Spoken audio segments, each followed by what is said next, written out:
ತುರುವೇಕೆರೆ ತಾಲೂಕು ಕಚೇರಿಯಲ್ಲಿ ವೀರನಾರಿ ಓಬವ್ವ ಹಾಗೂ ಶ್ರೇಷ್ಠ ದಾಸವರೇಣ್ಯ ಕನಕದಾಸ ಜಯಂತಿ ಆಚರಣೆ ಮಾಡಲಾಯಿತು. ಸರ್ಕಾರದ ಸೂಚನೆ ಮೇರೆಗೆ ಒನಕೆ ಓಬವ್ವ ಹಾಗೂ ಕನಕದಾಸರ ಇಬ್ಬರು ಮಹಾನ್ ವ್ಯಕ್ತಿಗಳ ಜಯಂತಿಯನ್ನು ತಾಲೂಕು ಕಚೇರಿಯಲ್ಲಿ ಆಚರಿಸಿದರು. ಈ ಸಂದರ್ಭದಲ್ಲಿ ತಾಲೂಕು ದಂಡಾಧಿಕಾರಿಗಳಾದ ವೈಎನ್ ರೇಣುಕಾಕುಮಾರ್ ಮಾತಾಡಿ, ಒನಕೆ ಓಬವ್ವ ಹಾಗೂ ಕನಕದಾಸರ ಆದರ್ಶ ಮತ್ತು ತತ್ವಗಳನ್ನು ನಾವು ಮೈಗೂಡಿಸಿಕೊಂಡು ಅವರ ನೆರಳಿನಡಿಯಲ್ಲಿ ಸಾಗೋಣ ಎಂದು ಹೇಳಿದರು. ವೈಎಂ ರೇಣುಕಾಕುಮಾರ್ ನೆರೆದಿದ್ದ ಜನತೆಗೆ ಹಾಗೂ ತಾಲೂಕಿನ ಜನತೆಗೆ ಓಬವ್ವ ಹಾಗೂ ಕನಕ ಜಯಂತಿಯ ಪ್ರಯುಕ್ತ ಶುಭಾಶಯ ತಿಳಿಸಿದರು. ಈ ಕಾರ್ಯಕ್ರಮದಲ್ಲಿ ಸಮಾಜದ ಮುಖಂಡರು, ಸಾರ್ವಜನಿಕರು, ಪಟ್ಟಣ ಪಂಚಾಯತ್ ಸದಸ್ಯರು, ಮಾಧ್ಯಮ ಮಿತ್ರರು ಹಾಗೂ ತಾಲೂಕು ಆಡಳಿತಾಧಿಕಾರಿ ಮತ್ತು ದಂಡಾಧಿಕಾರಿಗಳು ಭಾಗವಹಿಸಿದ್ದರು. ವರದಿ ಸುರೇಶ್ ಬಾಬು, ತುರುವೇಕೆರೆ.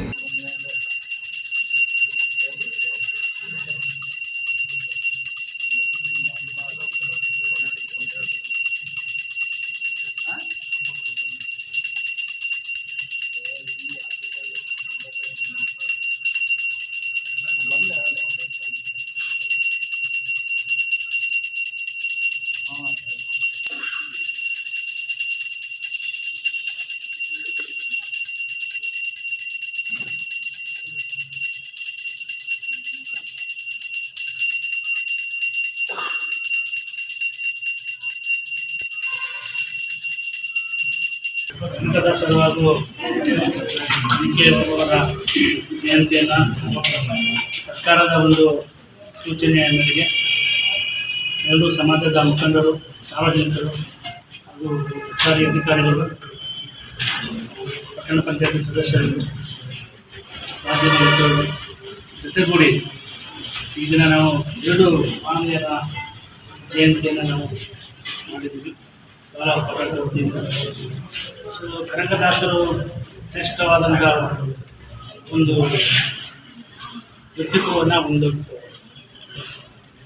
ಪ್ರತಿ ವರ್ಷ ಈ ಮಹಾನ್ ನಾಯಕರುಗಳನ್ನು ನೆನಪು ಮಾಡ್ಕೊಳ್ಳೋಕ್ಕೆ ನಮ್ಮೊಂದು ಅವಕಾಶ ಸಿಕ್ಕಿದೆ. ಏಕೆಂದರೆ ಅವರ ಅದ್ಭುತ ದಾರಿ, ಅವರು ಮಾಡಿದಂಥ ಸಾಹಸಗಳು, ಅಭಿವೃದ್ಧಿಗಳು, ವಿಚಾರ ಯೋಜನೆಗಳ ಬಗ್ಗೆ ಸಮಾಜದ ಹಿತಚಿಂತನೆಯನ್ನು ಹೊಂದಿಕೊಂಡು ಅವರ ಸಮಾಜದ ಅಭಿವೃದ್ಧಿ ಪಡಿಸೋಕ್ಕೆ ಶ್ರಮವನ್ನು ವಹಿಸಿದಂಥ ವ್ಯಕ್ತಿಗಳು. ಹಾಗಾಗಿ ಪ್ರತಿ ವರ್ಷ ಅವ್ರನ್ನ ನೆನ್ಕೊಳ್ಳೋ ಒಂದು ಸೌಭಾಗ್ಯ ನಮಗೆ ಸಿಕ್ಕಿದೆ. ಅವರ ಆದರ್ಶಗಳನ್ನ, ಅವರ ಯೋಜನೆಗಳನ್ನು ನಾವು ಸುಧಾ ಮುಂದೆ ನೆರವೇರಿಸೋಣ. ಸಾರ್ವಜನಿಕರಿಗೆ ಮತ್ತೊಮ್ಮೆ ಇಬ್ಬರು ಮಹನೀಯರ ಜಯಂತಿಯ ಶುಭಾಶಯ ಎಲ್ಲರಿಗೂ ವಂದಿಸ್ತೇನೆ. ನಿಮ್ಮ ಮೆಚ್ಚಿನ ನಮ್ಮ ತುಮಕೂರು ಮಾಧ್ಯಮ 1 ವರ್ಷ ಪೂರೈಸಿದ ಈ ಸಂದರ್ಭದಲ್ಲಿ ನಮ್ಮ ತುಮಕೂರು ಮಾಧ್ಯಮ ನಿಮಗೆ ಧನ್ಯವಾದಗಳನ್ನ ತಿಳಿಸುತ್ತದೆ ಮತ್ತು ನಿಮ್ಮ ಪ್ರೀತಿಗೆ ಸದಾ ಚಿರಋಣಿಯಾಗಿರುತ್ತದೆ. ನೀವು ನಮ್ಮ ಮೇಲೆ ಇಟ್ಟ ನಂಬಿಕೆಯನ್ನು ಉಳಿಸುವ ಪ್ರಾಮಾಣಿಕ ಪ್ರಯತ್ನವನ್ನ ನಮ್ಮ ತಂಡ ಖಂಡಿತವಾಗಿಯೂ ಮಾಡುತ್ತದೆ. ಗೆಲುವಿನ ಹಾದಿಯಲ್ಲಿ ಸದಾ ನಮ್ಮ ಜೊತೆಯಾಗಿರಿ. ನಮ್ಮ ಚಾನೆಲ್ ಅನ್ನು ಸಬ್ಸ್ಕ್ರೈಬ್ ಮಾಡಿ. ಸುದ್ದಿ ಅನ್ನೋದು ಬರೀ ಕಥೆಯಾಗದೆ ನಮ್ದ ಜೀವ ಗಾಳಿಗೆ ಬೆಳಕಾಗಿದೆ, ಗೆಲುವಿನ ಹಾದಿಯಲ್ಲಿ ನಗು ಮೂಡಿದೆ.